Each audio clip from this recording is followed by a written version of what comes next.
हरि ओम नमो नारायण। आज हम चर्चा करेंगे भगवान के बारे में। क्या हम भगवान को देख सकते हैं? बिल्कुल देख सकते हैं और इन्हीं आँखों से देख सकते हैं। अगर देख सकते हैं तो दिखते क्यों नहीं? ये भी पॉइंट है ना। देख सकते हैं तो दिखते क्यों नहीं? देखिए, इसका सीधा सा मैं उदाहरण आपको दूंगा। सीधा सा उदाहरण हम लेके चलते हैं। 5 तत्वों में से एक तत्व को उठाते हैं, जैसे पानी को उठा लो। पानी समुद्र रूप में सबको दिखाई देता है। पानी बादल के रूप में सबको दिखाई देता है। पानी बहता हुआ नदियों के रूप में सबको दिखाई देता है ना।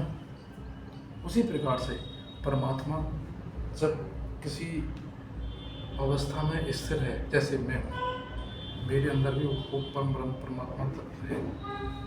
ये मैं अपने मन से नहीं बोल रहा हूँ, ये मैं अपने मन से नहीं बोल रहा हूँ, ये सब लिखित है। जब वो अवतरित होते हैं तो वो दिखते हैं, जब वो अवतरित नहीं होते तब वो नहीं दिखते। उसी प्रकार से जिस प्रकार से पानी हमारे चारों तरफ है परंतु हमें दिख नहीं रहा। वातावरण में सब में पानी है पर इन आँखों से दिख नहीं रहा। अब वो कैसे दिखेगा? वो ऐसे दिखेगा, एक ठंडे पानी की बोतल हमने कहीं पे रख दी, अब उसके चारों तरफ पानी आके एकत्रित हो जाएगा। क्यों? क्योंकि उस पानी को ऐसा एटमॉस्फेयर मिला है, ऐसा वातावरण मिला है कि वहाँ वो अपना रूप धारण कर सके। वैसे वो पानी दिखता नहीं। हवा में पानी है चारों तरफ, नहीं दिखता। अब जो परब्रह्म परमात्मा है वो अवतरित होते हैं अपने गुणों को लेके, इस सृष्टि में आते हैं उद्धार करने के लिए। कैसे, मैं बता देता हूँ। जैसे समुद्र है, समुद्र में पानी है, भरपूर रूप में पानी है, और वो अपने अंदर एक पूरा जीवन समेटे हुए है। लाखों करोड़ों जीव उसमें जन्म लेते हैं और उसी में मर जाते हैं, है ना। समुद्र में जैसे ही वो वाष्पीकरण होकर अपना एक नवीन रूप धारण करता है, बादल का रूप धारण करेगा और वो जहाँ जहाँ बरसेगा वहाँ उसको ये लगा लो कि जहाँ बीज पड़े हुए हैं ज़मीन में, जिनमें प्राण नहीं है, उनमें प्राण का संचार होगा। चौमासे के तो 4 महीने का जो मास आता है जिसमें बारिश होती है लगातार, उसमें आप देखेंगे छोटे छोटे जीव, कीट पतंगे, काफ़ी सारे जीव आपको देखने को मिलते हैं, है ना। ज़मीन पर रहने वाले, हवा में उड़ने वाले कितने सारे जीवों का निर्माण होता है। और जैसे चौमासा खत्म होता है, सर्दियाँ आती हैं, वो अपने आप विलुप्त हो जाते हैं जी, है ना। तो जीवों का निर्माण करने के लिए स्वयं शंभु बादल का रूप धारण करते हैं। वो दुष्ट रास्ते में मिल जाए तो बीज लगा के उसको मार देंगे भाई, नष्ट कर देते हैं। तांडव भी करते जाते हैं। हम लोग केदारनाथ में देख चुके हैं कि बादल फटने से कितना बड़ा तांडव होता है। वो करे ऐसा ना हो, तो ऐसे वो अवतरित करते हैं। जब वो पानी बह निकलता है दरिया, नदी, तालाब के रूप में, तो वो सबके लिए भरण पोषण करने के लिए मीठा पानी उपलब्ध कराता है। जो मान लो जहाँ पे नदी का किनारा नहीं है वहाँ पे सोता नीचे होता है। सोता मतलब जहाँ से मीठा पानी, बोरिंग का पानी निकलता है। जहाँ पे नदियाँ होती हैं वहाँ पे बोरिंग का पानी ऊंचे स्तर पर होता है, ऊपर होता है, ज़मीन तल के नज़दीक होता है ना। जितने भी बड़े बड़े शहर हैं, दिल्ली, आगरा, वाराणसी, जितने भी पुराने शहर हैं, ये सारे पुराने शहर बड़ी बड़ी नदियों के समीप बने हैं। यही कारण है कि वहाँ हमारी सुविधाओं के लिए सारी चीज़ें उपलब्ध होती हैं। तो उस प्रकार से वो पानी हम सबका भरण पोषण करता है, ठीक है। और परब्रह्म परमात्मा चारों तरफ है, एकत्रित है, लेकिन इन आँखों से हमें दिखता नहीं है। जब वो कार्य करने आते जब दिखता है। मैं आपको उदाहरण दे चुका हूँ नदी का और बादल का, कि वो किस तरह से, जैसे राम और कृष्ण रूप में अवतरित होते। जब भगवान राम जी का जन्म हुआ तो वो 14 कलाओं से पूर्ण थे, पर ब्रह्म के पास 64 कलाएँ हैं। 64 कलाओं में से भगवान राम 14 कला लेके इस पृथ्वी पे अवतरित हुए। भगवान कृष्ण 2 कला एक्स्ट्रा लेकर आए थे। भगवान कृष्ण के पास 16 कला थी, वो 16 कलाओं से पूर्ण थे, क्योंकि जो कार्य उनको करना था वो 16 कलाओं से ही पूर्ण होना था। इसलिए वो 16 कला लेके इस पृथ्वी लोक पे आए। अब भगवान चारों तरफ हैं और हमें दिख नहीं रहे पानी की तरह। अब वो उनका ज़्यादा स्तर कहाँ मिलता है? मंदिरों में, भगवत चर्चा में, कीर्तन में, संत साधुओं के समीप, वहाँ उनकी ज़्यादा एनर्जी हमें देखने को मिलती है। हमारी इच्छा वहाँ बहुत ज़्यादा जल्दी पूरी होती है ऐसे स्थान पर जाके, है ना। तो कुछ लोग इसमें बोलेंगे कि नहीं यार, हर कोई मंदिर जाता है तो उसकी कामना थोड़ी ना पूरी होती है, हर किसी की कामना थोड़ी पूरी ना होती है। तो भाई इसका एक उदाहरण मैं आपको दे दूँ। उसके लिए आपके पास पात्रता कैसी है वो भी तो निर्भर करता है। पहले अपनी पात्रता तो जाने, है ना। पहले तो ये जाने कि पात्रता होती क्या है, फिर ये जाने कि पात्रता में छेद कैसे होते हैं। कि आप मान लीजिए बारिश हो रही है अच्छे से और हमें प्यास लगी है, हम 10 लोग हैं यहाँ पे और हम 10 लोगों को प्यास लगी है। हम सब अपना बर्तन लेके बाहर जाएंगे और बारिश का मीठा पानी उपलब्ध करने के लिए वहाँ खड़े होंगे। किसी का मर्तबा बहुत बड़ा है, वो जाएगा 1 मिनट में ही वो अपना भर के ले आएगा। किसी का मर्तबा छोटा है, वो जाएगा कुछ समय लगा के लेके आएगा। और कुछ लोगों का मर्तबान ऐसा है जिसमें छेद हुए पड़े हैं, जो छन्नी की तरह हैं। हम छन्नी लेके जाएंगे तो उसमें एक बूंद पानी नहीं टिकेगा, खाली 2-3 घंटे खड़े रहेंगे, वापस आ जाएंगे। तो अपनी पात्रता हमने खराब कर रखी है, छन्नी की तरह उसमें छेद हुए पड़े हैं। तो उसको हमको ठीक करना है। उसको ठीक कैसे किया जाएगा उसके लिए मैं एक अलग सी वीडियो बनाऊंगा। वो बहुत बड़ा विषय है कि हमारी पात्रता क्या है, कैसे वो खराब होती है, कैसे उसको ठीक किया जा सकता है और किन कारणों से वो खराब हो जाती है। और उसको संभव भी है खुद से ठीक करना। पात्रता को, अपनी पात्रता को हम खुद से ठीक कर सकते हैं। किसी के पास कहीं भी जाने की ज़रूरत नहीं है ये हमारा बर्तन में छेद है उसको ठीक कर दीजिए, नहीं, उस हिसाब से नहीं। अपनी पात्रता हम स्वयं ठीक कर सकते हैं। भगवान ने सबको इतनी सामर्थ्यता, सबको इतनी शक्ति दे रखी है कि अपनी पात्रता ठीक करिए और मेरी शरणों में आइए और आप लाभ उठाइए। तो आज का मोटिव यही था कि परमात्मा को कैसे देखा जा सकता है। दिव्य दृष्टि खुलती है। आपकी सबसे पहले आपकी पात्रता अच्छी होगी। पात्रता अच्छी होने के बाद आपको जो पानी उपलब्ध होगा, जो पिपासा आपकी शांत होगी, पिपासा शांत होने के साथ ही आपको भगवत प्राप्ति हो जाती है और भगवान के आपको दर्शन हो जाते हैं। उसमें कहीं किसी को भागने की जरूरत नहीं है।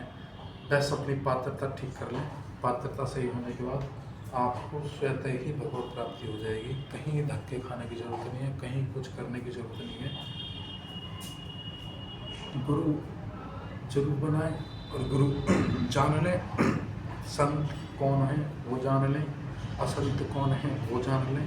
और वो जब ये होगा जब परमात्मा चाहेंगे। वो कब चाहेंगे? जब आपकी पात्रता सही होगी। आपकी पात्रता कब ठीक होगी? जब उसके छेद बंद हो जाएंगे। तो उसके छेद बंद हो जाएंगे तो परमात्मा से कृपा आपको मिलनी चालू होगी। और जब उनकी कृपा मिलेगी तो शास्त्रों में ये लिखित है, बिन सत्संग विवेक न होए, राम कृपा बिन सुलभ न सोई। आपकी पात्रता अच्छी हो गई तो आप उस अपात्रता में भगवान की, भगवान नारायण की या भगवान से की आप जिसको भी प्रेम करते हैं उनकी कृपा आपके पास होगी और उनकी कृपा से आपको सत्संग मिलेगा। सत्संग से आपको ज्ञान मिलेगा, ज्ञान से आपको भगवत प्राप्ति होगी और भगवत प्राप्ति से आपके जीवन का उद्धार होगा। ठीक है, ये सरल है। ज्ञान से ही आप जान पाएंगे कि गुरु, अच्छा गुरु कौन है, संत कौन है, असंत कौन है, कौन कैसा व्यवहार कर रहा है। ये उचित है, हमें इनके पास रुकना चाहिए या हमें यहाँ से चला जाना चाहिए, इनको छोड़ देना चाहिए। ठीक है, ये चीज़ हैं। तो इनको मेरी फिर आपसे हम्बली रिक्वेस्ट है कि अपनी पात्रता पे ध्यान दें। किसी संत साधु के चक्कर में ना पड़ें। पहले अपनी पात्रता को ठीक करें, क्योंकि जब तक आपको समझ नहीं आएगा, जब तक आपको ज्ञान नहीं होगा कि संत असंत कौन है, साधु कौन है, असाधु कौन है, ठीक है, दुष्ट कौन है और अच्छा कौन है, तो इस सबको जानने के लिए पात्रता को ठीक करेंगे। और पात्रता के लिए मैं एक वीडियो नेक्स्ट वीडियो बनाने वाला हूँ। ये पात्रता की वीडियो आपके पास कल आ जाएगी, कल इसी चैनल पे। इस चैनल को लाइक करें और चैनल को सब्सक्राइब करें, वीडियो को लाइक करके, ताकि आपको अगली वीडियो आपको मिलती रहे कि पात्रता कैसे हम लोग ठीक करेंगे। स्वयं से ठीक हो जाएगी, उसमें ऐसा भी नहीं कि बहुत ज़्यादा समय लगने वाला, नहीं, समय भी ज़्यादा नहीं लगेगा। बस हमारे जो अपने अंदर जो हम गंदगी लिए बैठे हैं, जो हमारे पुराने जन्मों के संस्कार हैं, उन सब संस्कारों को त्यागना होगा, कुछ परिवर्तन लाने होंगे छोटे छोटे। वैसे भी हम परिवर्तन लाए हुए होते हैं, कोई ये कोई चीज़ छोड़ रहा है, कोई ये पकड़ रहा है, कोई वहाँ भाग रहा है, भाग रहा है। केवल डेली बेस 1-1.5 घंटे आप उस पर काम करेंगे और 1 महीने में ही आप रिजल्ट देखेंगे कि आपकी पात्रता बिल्कुल सुधर गई, भगवान की कृपा प्राप्त हो रही है, वो आप महसूस करेंगे।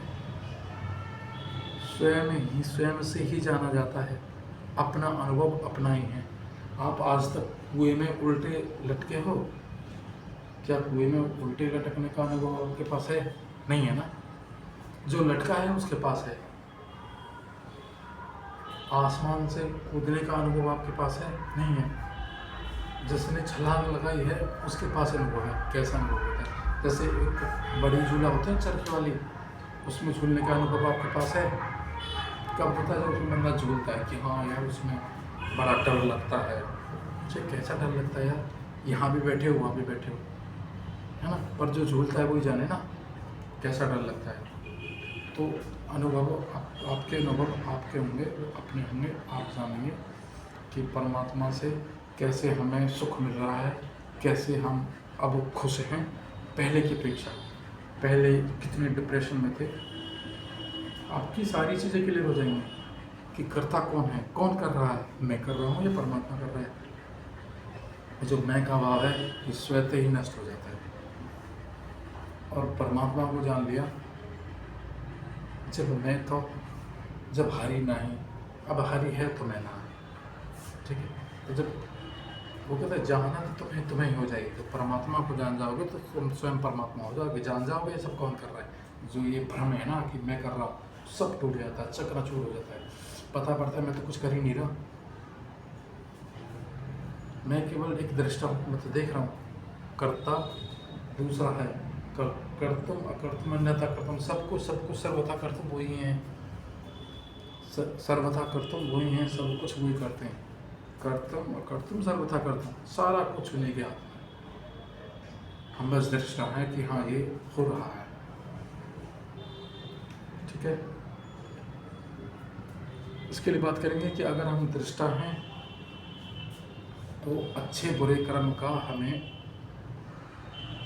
कैसे फल मिलता है, बुरे कर्म का कैसे फल मिलता है, अच्छे कर्म का कैसे फल मिलता है, अच्छे का अच्छा फल क्यों मिलता है, बुरे का बुरा फल क्यों मिलता है। कई बार अच्छा करते हैं तो उसका बुरा फल क्यों मिलता है ना। ये सारी चीज़ें हम लोग डिस्कस करेंगे उसी अगली वीडियो में, जो अगली वीडियो आने वाली है उसी में सब कुछ डिस्कस करेंगे। तो आज के लिए बस इतना ही। जो इस चैनल पर नए आए हैं इस चैनल को सब्सक्राइब करें और इस वीडियो को लाइक करें और परमात्मा की उपस्थिति को जानें कैसी है। वो उसी तरह से है जिस तरह से पानी चारों तरफ उपस्थित है, परंतु उस हिसाब का माहौल, उस तरह का माहौल देना उसको होगा कि वो हम तक पहुँचे। उसके लिए पात्रता जरूरी है, पात्रता सुधारेंगे। अगली वीडियो में 100% हम लोग अपनी पात्रता को सुधारने के लिए काम करेंगे। आज के लिए बस इतना ही। हर हर महादेव, हरि ओम नमः।